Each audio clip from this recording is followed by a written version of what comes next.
കൊല്ലത്ത് ജൂനിയർ വനിതാ ഡോക്ടറെ മദ്യം നൽകി ലൈംഗികമായി പീഡിപ്പിക്കാൻ ശ്രമിച്ചെന്ന പരാതി. കൊല്ലം പാരിപ്പള്ളി മെഡിക്കൽ കോളേജിലെ സർജൻ സർബിൻ മുഹമ്മദിനെതിരെയാണ് ഇത്തരത്തിലൊരു ആരോപണം ഉയർന്നിരിക്കുന്നത്. വിവരങ്ങളുമായി വൃന്ദ ഗോവിന്ദുണ്ട്. വൃന്ദ, ഈ കേസിന്റെ സാഹചര്യം എന്താണ്? അതിന്റെ തുടർ നടപടികൾ എന്തൊക്കെയാണ്? കഴിഞ്ഞ മാസം 24-നാണ് കേസിന് ആസ്പദമായ ഈ ഒരു സംഭവം ഉണ്ടായത്. കൊല്ലം പാരിപ്പള്ളി മെഡിക്കൽ കോളേജിലാണ് ജൂനിയർ വനിതാ ഡോക്ടർ മദ്യം നൽകി, ആശുപത്രിയിൽ വെച്ച് തന്നെ ഡോക്ടർക്ക് മദ്യം നൽകി വനിതാ ഡോക്ടറെ പീഡിപ്പിക്കാൻ ശ്രമിച്ചു എന്നുള്ള ഒരു ആരോപണം ഉണ്ടായിരിക്കുന്നത്. കൊല്ലം പാരിപ്പള്ളി മെഡിക്കൽ കോളേജിലെ തന്നെ സർജനായുള്ള സർബിൻ മുഹമ്മദിനെതിരെയാണ് ഇത്തരത്തിലൊരു ആരോപണം ഉണ്ടായിരിക്കുന്നത്. ആശുപത്രിയിൽ വെച്ച് തന്നെ ആശുപത്രി മുറിയിൽ വെച്ച് തന്നെ മദ്യം നൽകി യുവതിയെ പീഡിപ്പിക്കാൻ ശ്രമിച്ചു എന്നാണ് ആരോപണം ഉണ്ടായത്.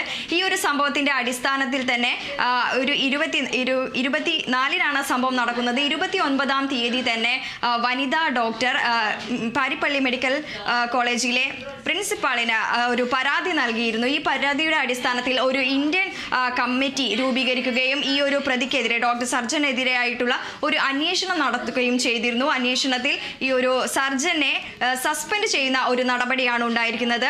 കഴിഞ്ഞ 2 ആഴ്ചയായി ഈ ഒരു സംഭവത്തിന് ശേഷം, ഈ ഒരു നടപടിക്ക് ശേഷം സസ്പെൻഷനിലായിരിക്കുകയായിരുന്നു. 2 ആഴ്ചയായി പ്രതി സസ്പെൻഷനിലാണ്. തുടർന്നാണ് ഈ മെനിഞ്ഞാന്ന് കഴിഞ്ഞ ദിവസങ്ങളിലായി വനിതാ ഡോക്ടർ പാരിപ്പള്ളി പോലീസിന് തന്നെയാണ് പരാതി നൽകിയിരിക്കുന്നത്. പോലീസിന്റെ ഒരു നടപടി അനുസരിച്ച് തിരുവനന്തപുരം ഉള്ളൂർ സ്വദേശിയാണ് പ്രതിയായിരിക്കുന്ന ഈ ഒരു സർബിൻ മുഹമ്മദ്. ഇദ്ദേഹത്തിന്റെ വീട്ടിലടക്കം എത്തി പരിശോധന നടത്തുന്ന ഒരു സാഹചര്യമാണ് ഉണ്ടായിരുന്നത്. എന്നാൽ പ്രതി ഒളിവിലാണ് എന്നാണ് ഇപ്പോൾ അറിയാൻ കഴിഞ്ഞിട്ടുള്ളത്.